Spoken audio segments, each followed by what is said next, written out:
জীবনে সুখ শান্তি নেই তার জীবনে সুখ শান্তি ফিরে আসবে। বলো এটা কি তৈরি হচ্ছে? কচুরি, অমৃত, 1 টাকায়।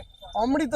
1 টাকায় এটা খেলে কি আজীবন বেঁচে থাকবে? আজীবন বেঁচে থাকবে। এটাই সেই 1 টাকার কচুরি, যাতে কোনো খেলে পরে যাতে কোনো সমস্যা নেই, কোনো কিছু নেই, খেলে পরে মন ভরে যাবে। যার জীবনে সুখ শান্তি নেই তার জীবনে সুখ শান্তি ফিরে আসবে।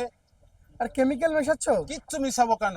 এই সমস্ত কেন মিশাবো? ময়দা, পিওর ময়দার কচুরি। পিওর ময়দা, একদম রেশনের ময়দা নাকি? না, রেশনের মধ্যে তুমি শিয়ালদায় যাও পেয়ে যাবা, এখানে নেই। এটা কি ময়দা ইউজ করো? এটা হচ্ছে গোয়েল ময়দা। গোয়েল ময়দা। কচুরি দেখতে পাচ্ছি কোয়ালিটি অনেক সুন্দর, কচুরি দেখো তুমি, সাদা ধবধবে, সাদা ধবধবে। দুধের মতো কালার। তরকারি হবে, সিম্পল তরকারি হবে। এই তরকারির মধ্যে নানান কিছু দিয়ে হিড্ডি বিড্ডি নানান কিছু দিয়ে, ধনেপাতা হিড্ডি পাতা দিয়ে, মানে নানান কিছু দিয়ে। তোমার সবজিটা কি দিয়ে বানাচ্ছ একটু দেখিয়ে দাও তো। আমার সবজিটা একদম নিরামিষ, সম্পূর্ণ সম্পূর্ণ নিরামিষ? একদম সম্পূর্ণ নিরামিষ।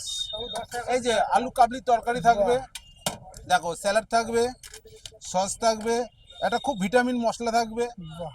আর একটা লঙ্কার চপ থাকবে, যার দাম 10 টাকা। 10 টাকা 6 রকমের আইটেম দিয়ে 10টা কচুরির দাম মাত্র 10 টাকা।